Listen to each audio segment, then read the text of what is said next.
Well, hello there. I'm Linda V. Taylor, and this is Best of Both Worlds.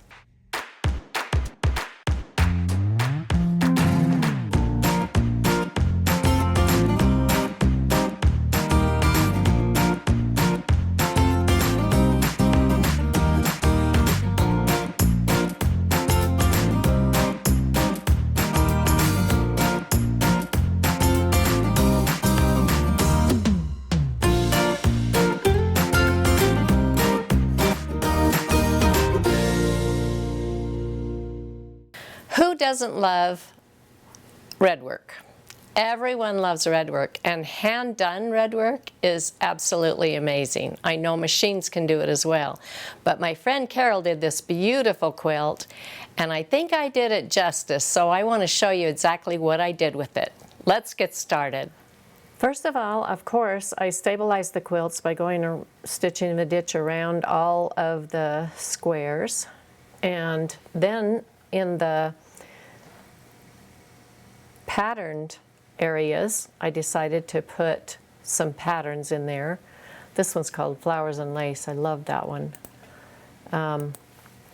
So I went ahead and did that around all of them, as well as this cute little leaf border. Let me move it out here, make it bigger for you so you can see. Just a simple one, but it did the trick. And so with all of that work done, I had my squares in here with the red embroidery work. So I will show you what I did on each one of those, because a lot of that is with computer. It's probably half computer and half freehand in these areas.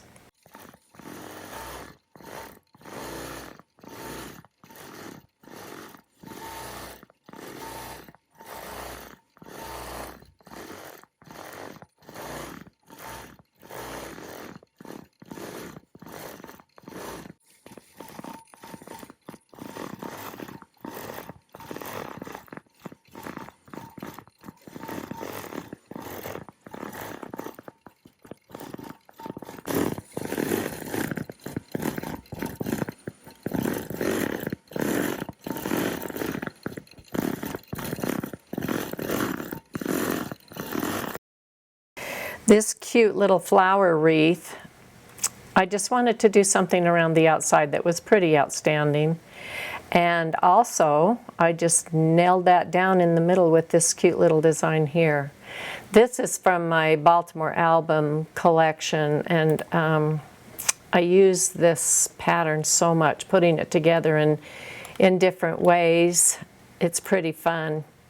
I'm in constant, and instead of having this not quite so round, I wanted a little bit more round, so I'm going to do a teardrop and then a little curl toward it and then a little curl toward it, and that's all I need. This basket of flowers is really fun because it has a handle. Okay, on this basket I'm going to kind of complete the top of the basket. Then I will sew down here, and then I'll do a feather on the way up, and then I'll go around some more flowers. I love this one, absolutely love it. So hang on everybody, here we go. Just kind of making the top of the basket like that. And then I'm going to come down the side of the basket, make a teardrop, and then come out here with this wonderful feather. Kind of fill in that space, and then here. And this is going to be kind of a little leaf. And then I'm doing a long and short and kind of encompassing it. Trying to be nice and round, sort of like a teardrop. There we go. And then go around on the inside. This beautiful flower, or dahlia, just needed something around the outside, which I thought was a good juxtaposed compared to some of the other curves. So I just added freehand curls around it, and it turned out great. I'm going to start right here and just outline the red work here, but when I get to this little leaf that's in every corner, I'm going to do some little curls just to add and kind of finish off that square. I am sewing in constant because I really love it. My belts are dropped. There we go, that's finished. This basket of flowers is really fun because it has a handle. So I just put these elegant triangular flowers around the top, and then the rest is freehand. I love the designs up above in this, and it's so fancy, but these leaves are very plain. But I thought I'm going to put one leaf down here and maybe just another leaf in there like that, and I think that will be plenty. So let's put this leaf in here. I'm trying to imitate the red work, so just kind of down and back, and then up in those Indian heads, I call them. I don't know why. They look like arrows. And we'll put one down here that has fallen to the ground. How's that?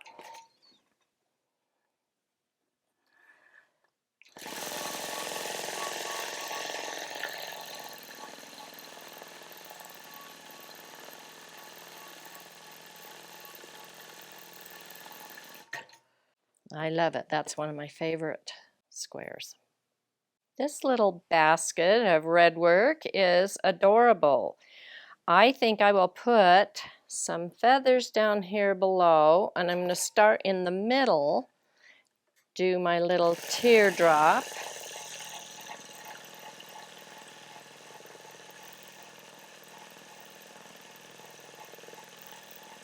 Just coming across like that, then come back over here and do them over to the other side. And that will give that a foundation. It's so fun to do the freehand.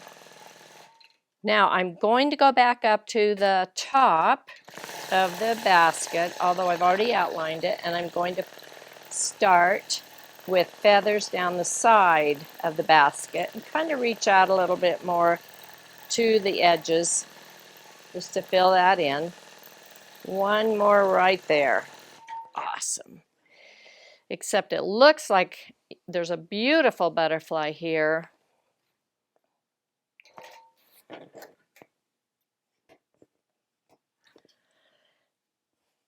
There's a beautiful butterfly here.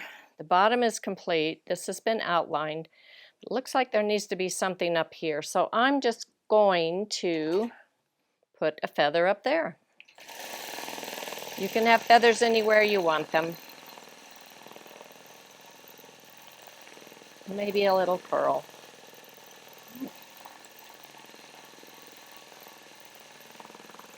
There we go. I love this cute little heart design with in a wreath and flowers, and just awesome. So again, I used the ribbon design around it because it was so thin and didn't interfere with the design.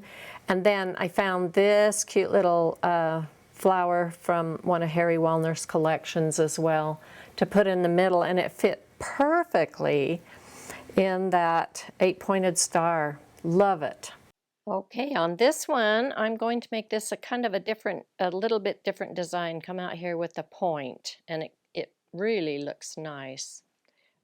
So I'm just going to continue, but I'm also putting some feathers in here, and I'm going to come around here and out like that, and then back, and then around, and then feather and feather.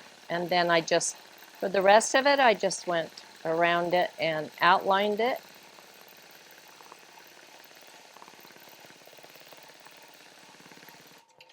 What I really like about this is when I hang it over the table so that the light hits it just right, these little hearts in this wreath really show up with that little star in the middle. Just, it's really beautiful.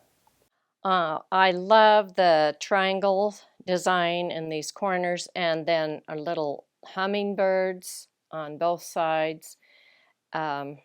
This basket is really fun. So I'm just going to freehand. I'm just going to echo this bow like that, about 1/4 inch, and that gets me into the leaves here. So I'm just going to put some extra leaves in here and come around this flower, make it a little bit more like a daisy, and go on the inside of it like that.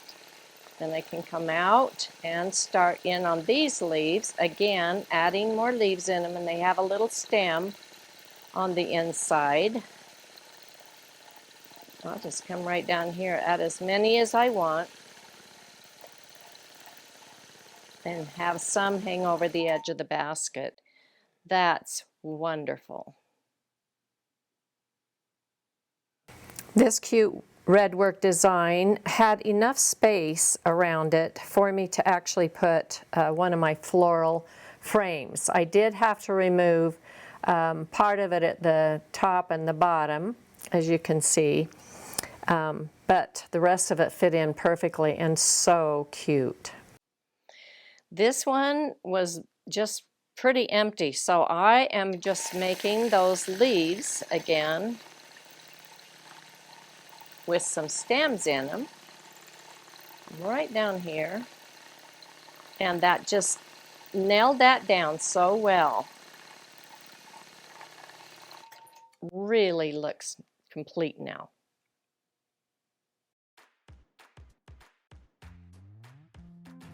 Thank you so much for joining me today. I hope you got some hints on things that you could do if you want to do a custom quilt like this, and some good ideas to put into your quilting. I have so much fun doing this, and I appreciate you watching. Thanks a lot. See you next time.